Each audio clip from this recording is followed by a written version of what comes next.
থেকে কল্যাণের মধ্যে রয়েছে ওই ব্যক্তি যে ব্যক্তি তার হাতের দ্বারা, তার জিহ্বার জবানের দ্বারা কোনো অন্য কোনো মুমিন ব্যক্তিকে কোনো ক্ষতি দেয় না, ক্ষতি করে না, তার কোনো হক নষ্ট করে না, তার আমানত খেয়ানত করে না, ওই ব্যক্তি হচ্ছে সর্বশ্রেষ্ঠ। আমরা কি জেনে থাকবো যে দেশ থেকে বর্তমান 30 লক্ষ কোটি টাকার মতো দেশ থেকে নাই, দেশের ব্যাংক থেকে, রিজার্ভ ব্যাংক থেকে 30 লক্ষ কোটি টাকার মতো দেশ থেকে নাই, পাচার হয়েছে, ঋণ হয়েছে। এই যে টাকাগুলো, এই টাকাগুলো কার? যারা শাসন করেছে তাদের। আপনার আমার টাকা, জনগণের টাকা। আল্লাহর দরবারে অসংখ্য শুকরিয়া, যিনি আমাদেরকে পবিত্র শুক্রবার দিন তার মহান হুকুম পালন করার উদ্দেশ্যে আগে আগে মসজিদে এসে সামনে কাতারগুলোতে বসার তৌফিক দান করেছেন। এজন্য সেই মহান রব্বুল আলামিনের দরবারে খেদমতে শুকর আদায় করি, আলহামদুলিল্লাহ। আল্লাহ পাক রব্বুল আলামিন আমাদের জন্য যে ফরজ কাজগুলো দিয়েছেন, সেই ফরজ কাজগুলো ছাড়াও আরো এরকম অনেক ফরজ রয়েছে যেগুলো আমরা জানি না, যেগুলোর বিধান আমাদের অনেক সময় জানা থাকে না, বা বিভিন্ন জায়গায় এটার দিকে ফোকাস করা হয় না।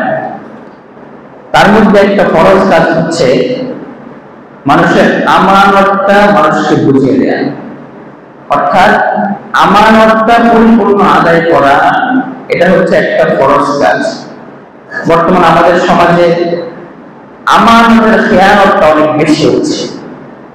আপনি যে কোনো স্তরে দেখবেন, সেখানে গেলে দেখবেন আমানতের খেয়ানত হচ্ছে।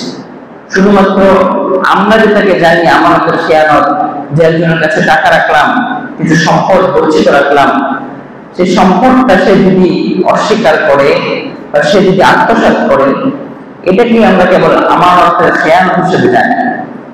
কিন্তু আসলে এই পদ্ধতি ছাড়াও আমানতের খেয়ানত করার আরো অনেক পদ্ধতি রয়েছে।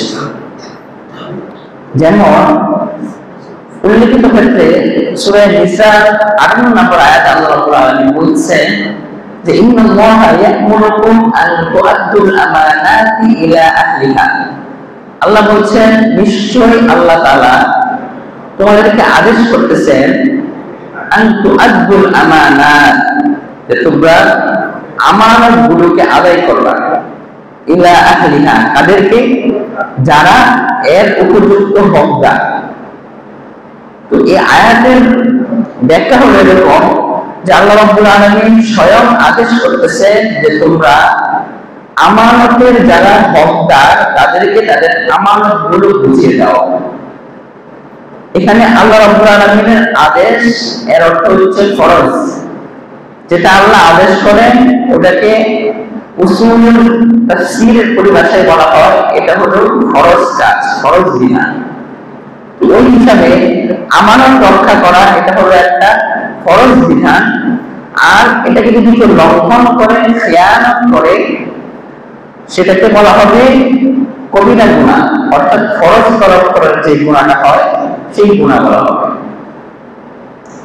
এই ক্ষেত্রে আমানতের খেয়ানত করা, খেয়ানত শব্দের অর্থ হচ্ছে সীমা লঙ্ঘন হতে পারে, বিশ্বাসঘাতকতা হতে পারে, দুর্নীতি এবং অনিয়ম, অবিচার, এই সব কিছু খেয়ানত হতে পারে।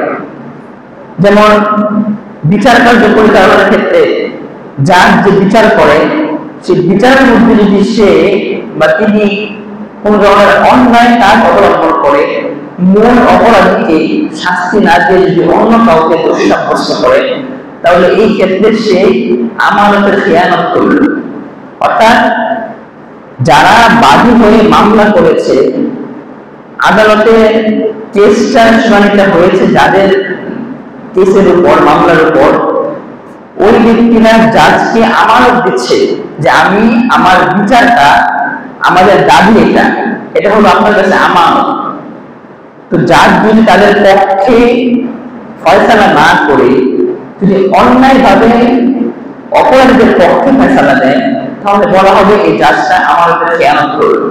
ঠিক একইভাবে যদি কেউ কাউকে কিছু টাকা দেয়, সে টাকা যদি আত্মসাৎ করে ফেলে, ওটাও যেরকম আমানত। জীবনের প্রতিটা ক্ষেত্রে যেটা যে জায়গায় থাকা দরকার ওটা যদি ওই জায়গায় না থাকে তাহলে সেটাকেই বলা হবে আমানতের খেয়াল।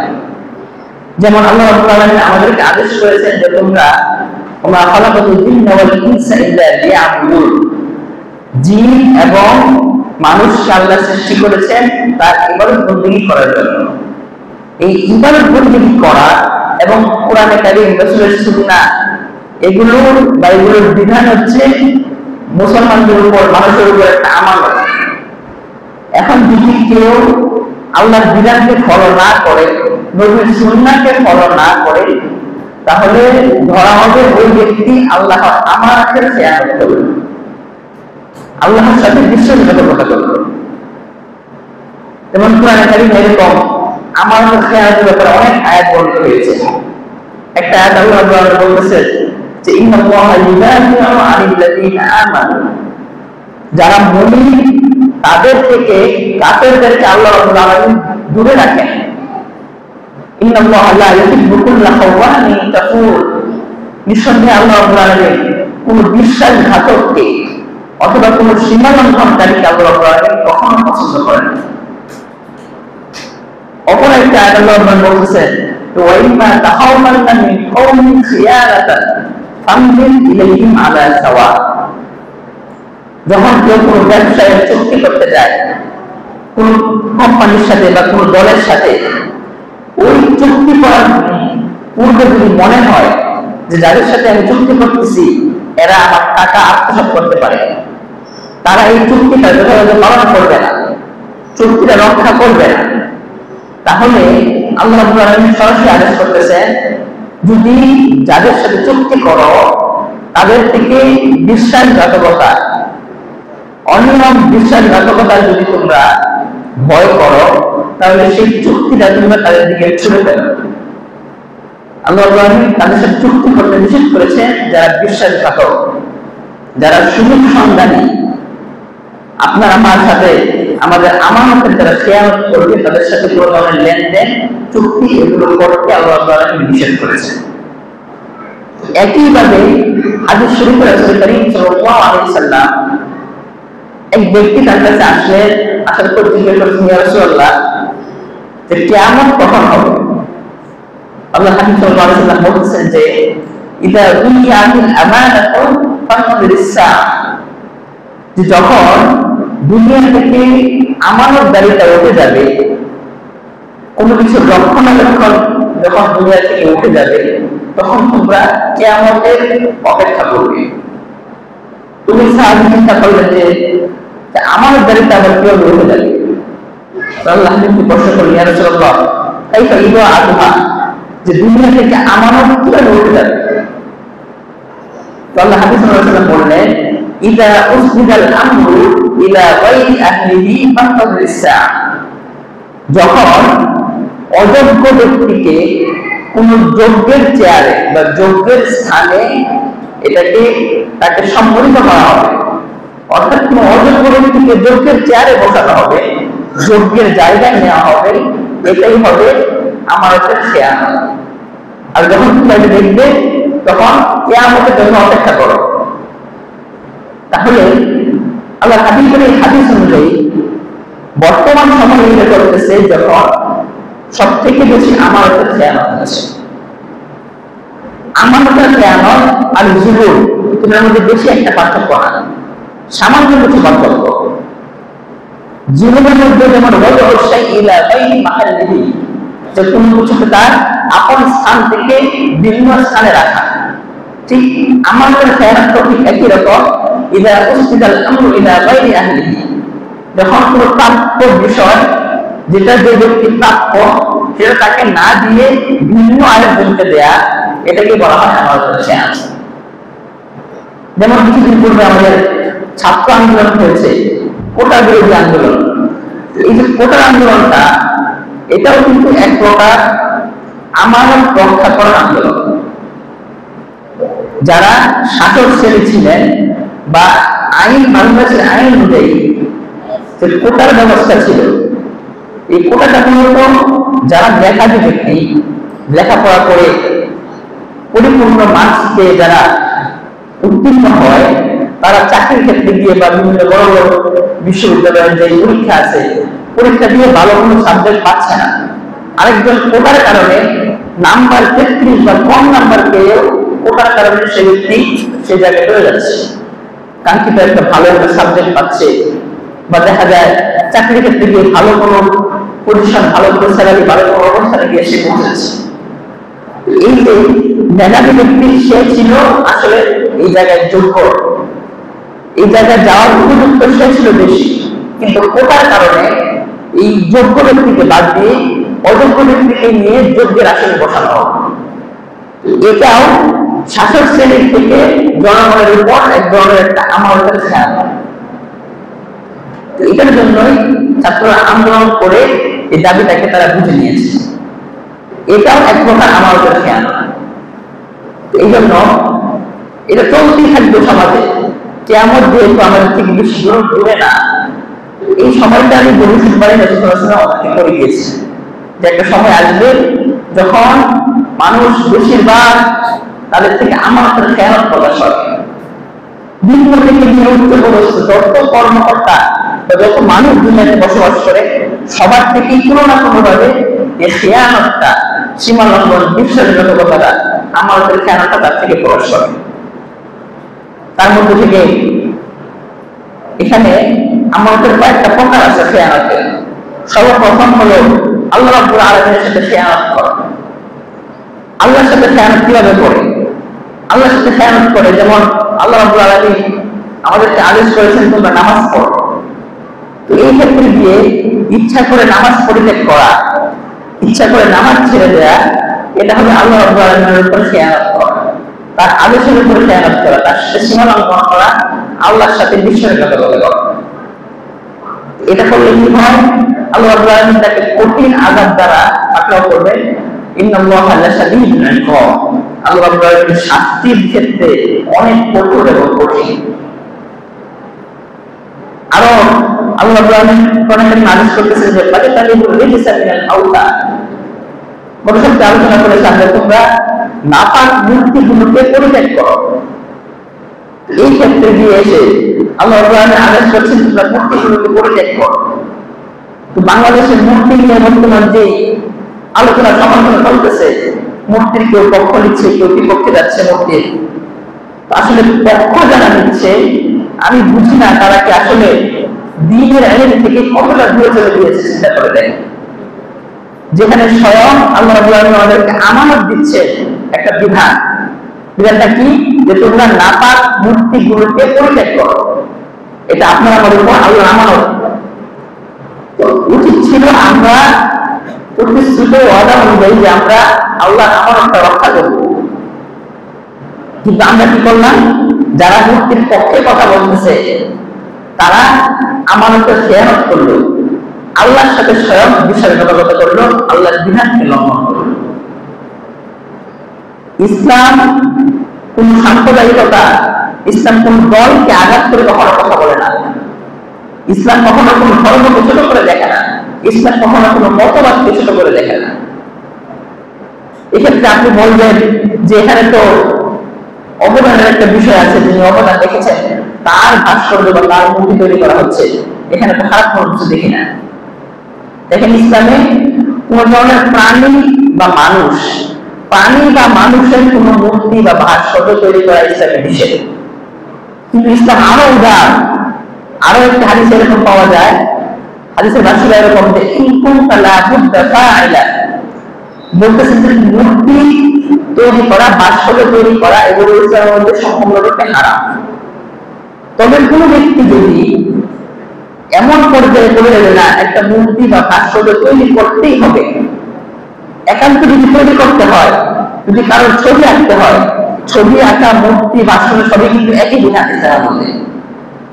হাদিসে আসছে এরকম, যদি তোমাদের মধ্যে কেউ এমন অবস্থায় যায় যে তাকে কোনো কিছু ছবি আঁকতেই হবে, সে তাকে কোনো মূর্তি বা ভাস্কর্য তৈরি করতেই হবে, তাহলে বলতেছে তাহলে তোমরা গাছের ছবি আঁকো, পাথরের ছবি আঁকো, পাহাড় পর্বতের ছবি আঁকো। দেখেন ইসলাম কতটা শিক্ষিত আমাদেরকে দিয়েছে। ইসলামের নিষেধ করে নাই যে তোমরা কোনো মূর্তি আঁকতে পারবে না। না, ইসলাম বলতেছে কোন প্রাণী বা কোন মানুষ এদের ছবি বা এদের ভাস্কর্য মূর্তি ছাড়া প্রকৃতির ছবি আঁকো। প্রকৃতি কত সুন্দর, পাহাড় পর্বত ঝর্ণা আকাশ, এগুলোর ছবি আঁকতে কোনো নিষেধ নাই, এবং এগুলোর ছবি ঘরে রাখতে কোনো নিষেধ নাই। কিন্তু এখানে এই বিষয়টা দেখে আমরা স্পষ্টভাবে আল্লাহর বিধানকে লঙ্ঘন করতেছি, তার আমানতের সাথে আমরা খেয়ানত করতেছি। এটা হচ্ছে আল্লাহর আমানতের খেয়ানত। এবার দ্বিতীয় প্রকার খেয়ানত হচ্ছে আল খিয়ানাতু বিজুহুরি, অঙ্গ প্রত্যঙ্গের খেয়ানত। মানুষের শরীরে যে অঙ্গ প্রত্যঙ্গ আছে এগুলো দিয়েও খেয়ানত করা হয়। সর্বপ্রথম হচ্ছে আল্লাহ একটা হাদিস আছে, তিনি বলতেছেন যে ইন্নাল্লাহা কাতাবা আলা ইবনি আদম হাযযাহু মিনাজ জিনা, যে আদম সন্তানের প্রত্যেকটা ব্যক্তি কোনো না কোনো ভাবে জিনার সাথে জড়িত। কিভাবে? তিনি বলছেন কত বড় কথা, দেখেন, আদম সন্তানের প্রত্যেকটা ব্যক্তি জিনার সাথে জড়িত। বিবাদের পরে বলতেছেন যে ফাজিলাল আইনি আর নাফসু, চোখ দ্বারাও জিনা করা যায়। কিভাবে?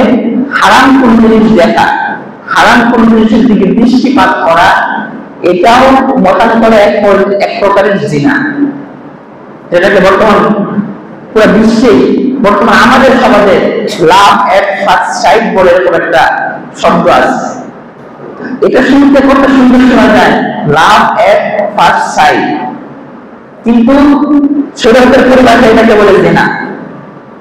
কিন্তু দেখেন কাফের মুশরিকরা এই শব্দটা কিন্তু পশ্চিমা বিশ্ব থেকে আমাদের এখানে আসছে, কাফের মুশরিকদের থেকে আসছে। প্রত্যেকটা ক্ষেত্রে আপনি দেখবেন ইসলাম যেটাকে নিষেধ করেছে, ভয়ঙ্কর অপরাধ হিসেবে সাব্যস্ত করেছে, সেই জিনিসটাই সমাজের মধ্যে নিয়ে এসে ভিন্ন নাম দিয়ে সজ্জিত করে আমাদের সামনে উপস্থাপন করেছে। প্রত্যেকটা ক্ষেত্রে সুদের ব্যাপারে কত আলোচনা করেছি। সুদ, এটাকে ইসলামের পরিভাষায় এত নিকৃষ্ট অপরাধ, এর থেকে জঘন্য কোনো অপরাধ ইসলামে নাই। কিন্তু অভিষেক করলো এই সুদের একটা সুন্দর নাম, ইন্টারেস্ট, এই নাম দিয়ে আমাদের সমাজে চালিয়ে দিই। এখন সমাজের মধ্যে খুব বেশি পরিমাণে সুদের প্রচলন, যেটা সব থেকে জঘন্য অপরাধ, এটাই আমাদের সমাজে বেশি প্রচলন। এরপর টাকনোর নিচে কাপড় পরা, পরিধান করা, এটা হলো পুরুষের জন্য হারাম, করতে পারবে না সে। এখানে আপনি ইসলামী শরীয়তের ব্যাখ্যাও দেখতে পারেন, যদি বৈজ্ঞানিক বা কোনো দেখেন মেডিকেল সায়েন্সে দেখবেন সেটাও এটার জন্য ক্ষতিকর। টাকনোর নিচে জামা কাপড় পরা, এটা মেডিকেল সায়েন্স প্রমাণিত করেছে যে এটা ক্ষতিকর, মানুষের শরীরের জন্য উপকারী নয়। কিন্তু ইসলাম এটা আরো আগে বলে দিয়েছে। কিন্তু ফ্যাশন এখন আমাদের সমাজে এমন হয়ে গেছে যে টাকনোর নিচে কাপড় পুরুষরা পরবে, এটাই হলো ফ্যাশন বর্তমান। যেটাকে ইসলাম নিষেধ করেছে, এটাকে ফ্যাশন করে চালিয়ে দেওয়া হয়েছে। তো ঠিক একই পর্যায়ে গিয়ে জিনা, চোখের জিনা, এত জঘন্য একটা অপরাধ, এটাকে ভিন্ন একটা নাম দিয়ে সমাজের মধ্যে চালিয়ে দিয়েছে। যুব সমাজ কত উৎপন্নভাবে প্রফুল্ল চিত্তে একজন বন্ধুকে বলতেছে যে বন্ধু, আমার তো লাভের ফার্স্ট সাইট হয়ে গেছে। দেখেন গুনার কাজটাকে সুন্দর নাম দিয়ে সমাজের মধ্যে প্রচলন শুরু হয়ে গেছে। কিন্তু রাসূল বলতেছে ফাজিলাল আইনি আর নাজরু, চোখের জিনা হচ্ছে হারাম কোন জিনিস দেখা। এরপরে ফাজিলাল লিসানি আল মানতিক, জিহ্বার জিনা হয়। জিহ্বার জিনার নাম হচ্ছে খারাপ কথা বলা, অনর্থক কথা বলা, মিথ্যা কথা বলা, অবৈধ কথা, হারাম কথা মুখ দিয়ে উচ্চারণ করা, এটা হচ্ছে জিহ্বার জিনা। জিহ্বা দিয়েও জিনা করা যায়। যুবসমাজ বর্তমান সব থেকে বেশি যে খারাপ জিনিসের দিকে আকৃষ্ট হচ্ছে, এটা হচ্ছে অবৈধ সম্পর্ক, হারাম রিলেশন। এই হারাম রিলেশনের দিয়ে কি হয়, বর্তমান পরকীয়া বৃদ্ধি পাচ্ছে। তো সবগুলো হারাম রিলেশনের অন্তর্ভুক্ত। ঘন্টার পরে ঘন্টা ফোনে কথা বলা, মেসেজ করা, চ্যাটিং করা, এগুলো কিন্তু জিহ্বার জিনা বা মুখের জিনা বলা অন্তর্ভুক্ত। যেটাকে বর্তমান কত সুন্দর সুন্দর নামে এই অবৈধ প্রেম বা অবৈধ সম্পর্ককে কত সুন্দর সুন্দর নামে এটাকে সম্বোধন করা হয়। কিন্তু ইসলাম এটাকে জেনা বলে আখ্যায়িত করেছে। এরপরে বলতেছে অন্নাসু তামান্না ওয়া তাশতাহি, যে মানুষের অন্তর দ্বারাও জিনা হওয়ার সম্ভাবনা আছে। কিভাবে? যখন কেউ কোনো হারাম কোনো বস্তুর দিকে তাকায়, দৃষ্টিপাত করে, তখন স্বাভাবিকভাবেই সেই জিনিসটা তার অন্তরের মধ্যে বাসা বেঁধে যায়। সে ওটা নিয়ে চিন্তা করতে থাকে, মাথায় চিন্তা করতে থাকে, অন্তরের মধ্যে সেই জিনিসটাকে, হারাম জিনিসটাকে সে জায়গা দেয়, তার মনের মধ্যে একটা বাসনা সৃষ্টি হয়। এই যে বাসনা সৃষ্টি হচ্ছে অন্তরের মধ্যে, এই বাসনা সৃষ্টি হওয়াটার নামই হচ্ছে জিনা, অন্তর দ্বারা জিনা। এটাও কি হারাম সম্পর্কের মধ্যে অনেক বেশি। হারাম সম্পর্কের মধ্যে মূল থাকে এই জিনিসটাই, যে কিভাবে একজন আরেকজনকে কাছে পাবে, তারপর হাদিসের পরবর্তী অংশ বলতেছে যে যখন অন্তর দ্বারা খারাপ জিনিসকে, কামনা বাসনাকে অন্তরের মধ্যে সে নিয়ে আসলো, সে ভাবতে থাকলো, তখন এক পর্যায়ে তখন তার লজ্জাস্থান, তার অন্তরের কামনা বাসনা করা সেই জিনিসটাকে বাস্তবের রূপ দেয় তার লজ্জাস্থান। এই ক্ষেত্রে জিনার সর্বোচ্চ পর্যায়ে তার দ্বারা সে গভীরে হয়ে গেল। তো দেখেন অঙ্গ প্রত্যঙ্গ দিয়ে জিনা কিভাবে হচ্ছে।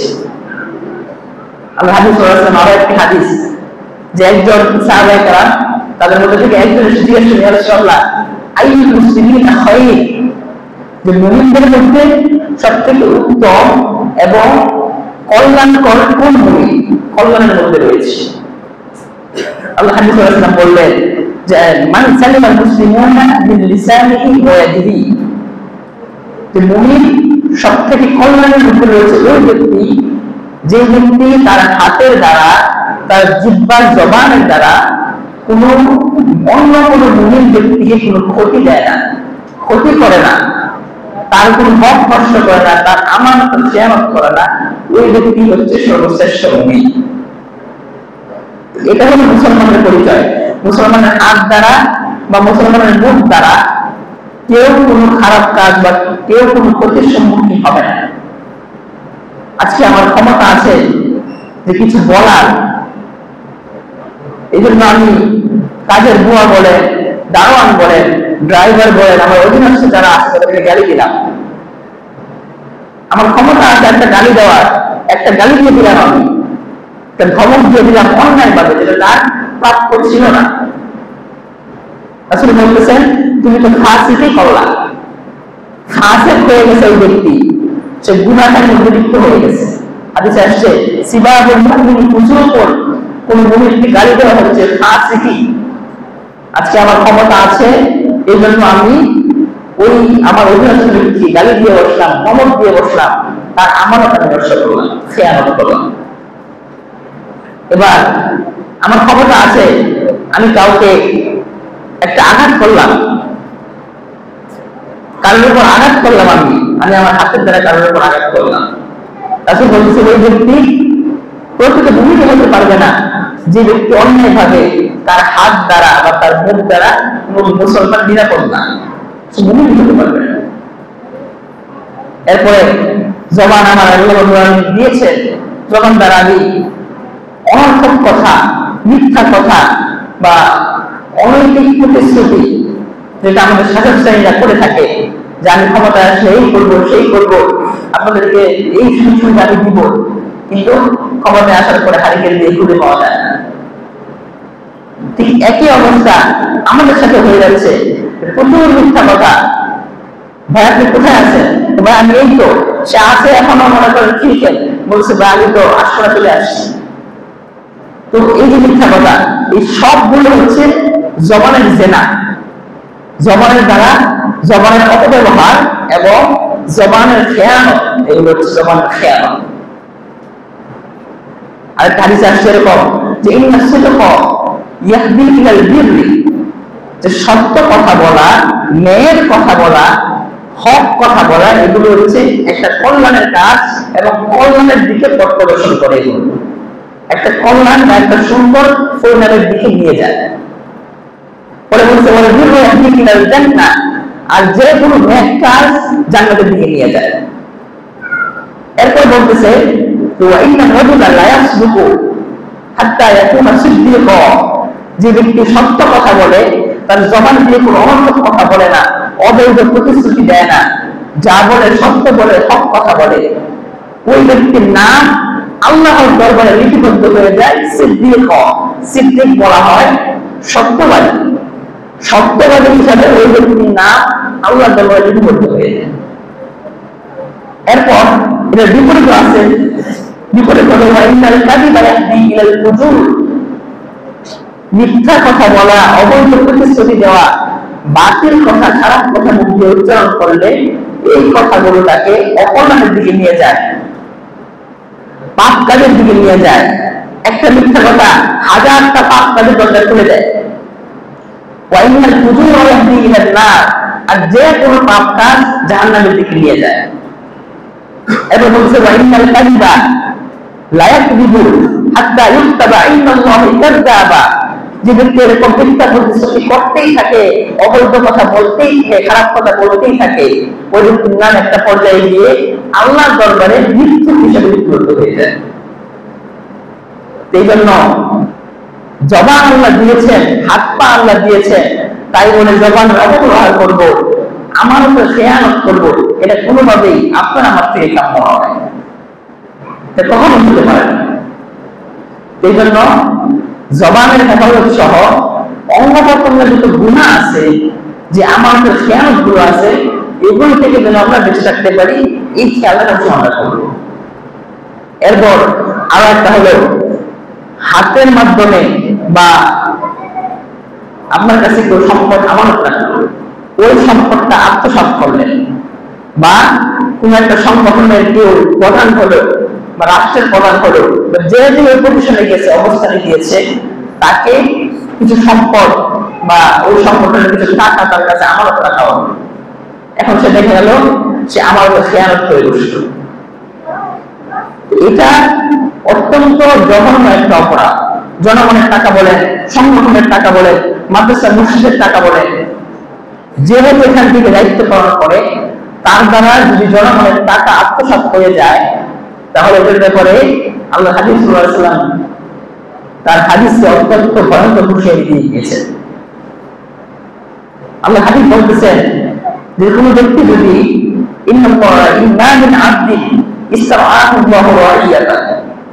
দুনিয়াতে মানুষ ক্ষমতার আসীন বা ক্ষমতার অধিকারী হবে, এটাই দুনিয়ার স্বাভাবিক নিয়ম। যে কোনো পর্যায়ে সে চাই গায়ের জোরে ক্ষমতায় আসুক, অথবা সে যোগ্যতার বসে সে ক্ষমতায় আসুক, যে যেভাবে ক্ষমতায় আসুক, ক্ষমতায় আসার পর তার উপর যখন দায়িত্ব চলে আসে, ওই দায়িত্ব যদি কেউ ভালোভাবে পালন না করে, যে ফালান তুহিক্ষা বিনসিহাতি, দায়িত্ব যদি সে পরিপূর্ণভাবে পালন না করে, তাহলে ইল্লা লাম ইয়াজিদ রাইহাতাল জান্নাহ, সে ব্যক্তি কখনো জান্নাতের সুঘ্রাণ পাবে না। জান্নাতের সুঘ্রাণ পাবে না, জান্নাতে যাওয়া তো দূর, জান্নাতের সুঘ্রাণ সে পাবে না। এই ক্ষেত্রে আমরা হয়তো অনেকে জেনে থাকবো যে দেশ থেকে বর্তমান 30 লক্ষ কোটি টাকার মতো দেশ থেকে নাই। দেশের ব্যাংক থেকে, রিজার্ভ ব্যাংক থেকে 30 লক্ষ কোটি টাকার মতো দেশ থেকে নাই, পাচার হয়েছে, ঋণ হয়েছে। এই যে টাকাগুলো, এই টাকাগুলো কার? যারা শাসন করেছে তাদের। আপনার আমার টাকা, জনগণের টাকা।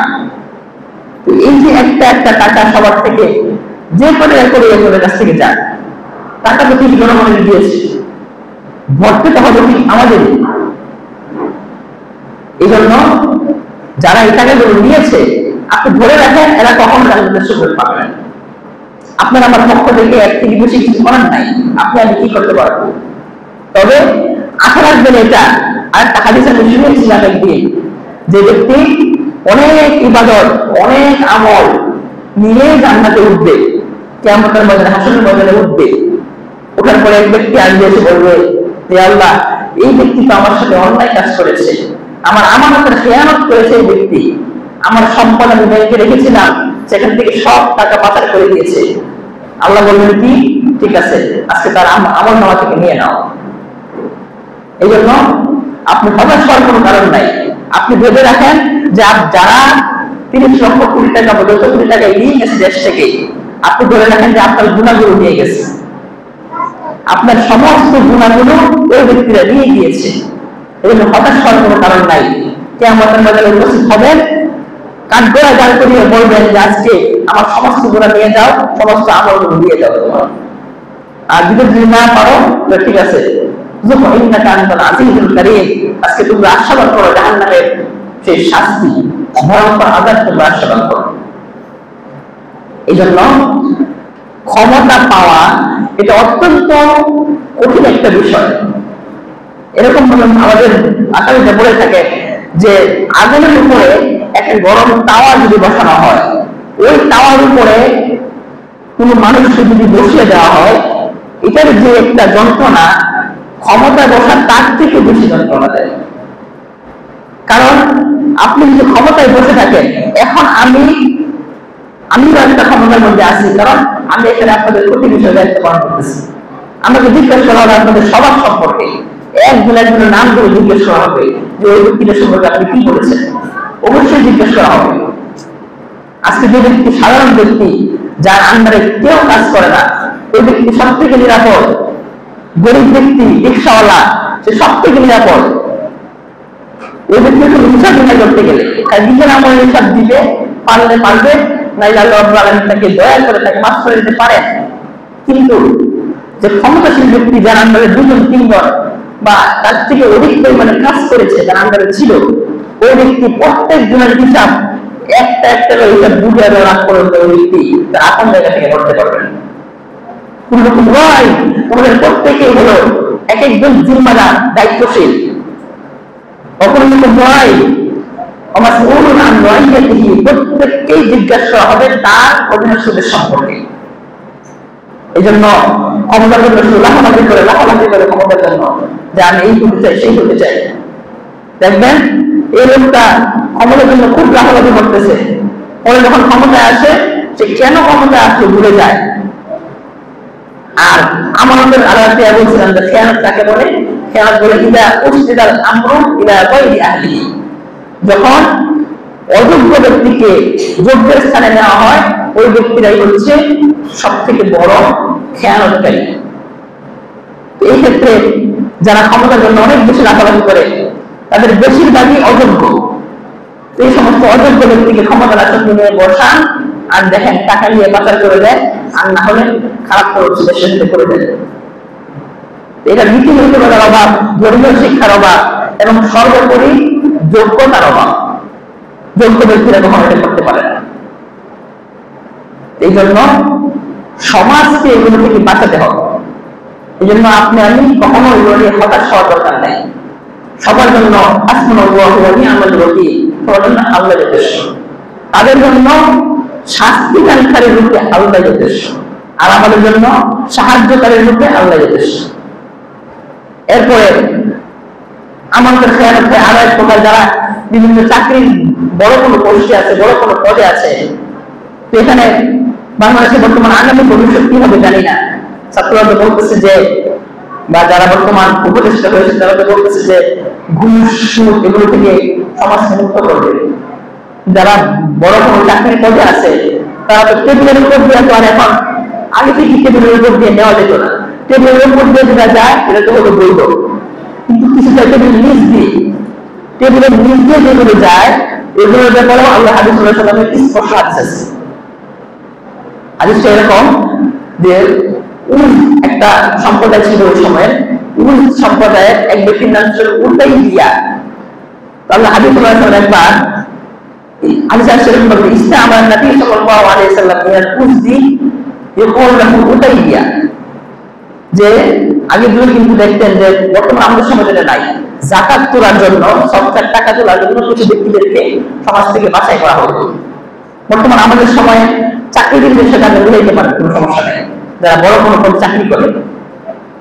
তো ওই ব্যক্তিকে আল্লাহ রাসূল সাল্লাল্লাহু আলাইহি ওয়াসাল্লাম ডাক দিলেন যে তুমি এদিকে আসো, তুমি গিয়ে অমুক এলাকার সমস্ত যাকাত গুলো তুলে নিয়ে আসো। তো ওই ব্যক্তি গেলেন, সাহাবী গিয়ে ওই সমস্ত টাকাগুলো সবার থেকে কালেক্ট করলেন।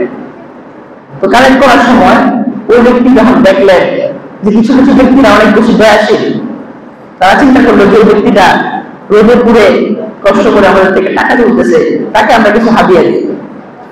তো ওই এলাকার লোকেরা জাকাতের টাকা দেওয়ার পরেও কিছু টাকা ওই যে টাকা তুললো কালেক্টর তাকে কিছু টাকা দিয়ে দিল বা তাকে কিছু হাদিয়া দিল, যেটা আপনি নেন আপনার পারিশ্রমিক। সে এসে আল্লাহ সব টাকা নিয়ে আসলো, নিয়ে এসে আল্লাহ বলতেছে ইয়া রাসূলুল্লাহ হাযা লাক, সম্পদের গুলো নিয়ে যেগুলো ওখান থেকে জাকাতের টাকা উঠে আসছে এগুলো নিয়ে বলতেছে ইয়া রাসূলুল্লাহ হাযা লাক, এটা আপনার জন্য, ওয়া হাযা লি, এবং এটা আমার জন্য, কারণ এটা আমাকে তারা হাদিয়া দিয়েছে। রাসূল আল্লাহ সাল্লাল্লাহু আলাইহি ওয়াসাল্লাম বললেন যে আল্লাহ জালাসা ফি বাইতি আবিহি ওয়া উম্মিহি, সাহাবায়ে কেরাম বলতেছেন যে দেখো তুমি ওই ব্যক্তিকে বলো সে তার বাবার ঘরে গিয়ে মায়ের ঘরে গিয়ে বসে থাকুক, আর জানগুলো আর নির্দি লাহু, বসে থেকে দেখুক ওই ব্যক্তি কোনো হাদিয়া দেয় কিনা নেই। অর্থাৎ আল্লাহ হাদিস বলতে চাইলেন যে এই ব্যক্তি দায়িত্ব পেয়েছে, বিদায় সে হাদিয়া পেয়েছে, সে যদি তার বাবা মায়ের ঘরে গিয়ে বসে থাকে ওই ব্যক্তিকে কেউ জিজ্ঞাসা করবে না হাদিয়া দেওয়াটা দূরের কথা। এই জন্য চাকরিজীবীরা যারা বড় বড় পোস্টে আছে, বড় বড় পজিশনে আছে, তারা তাদের কাছে আমানত, তাদের সবার কাছে যে আমানত, সে কি করবে, তাকে যদি কোনো ইচ্ছা করে তো হাদিয়াও দেওয়া হয়, সে হাদিয়াটাও সে নিতে পারবে না, আর ঘুষ তো করার কথা।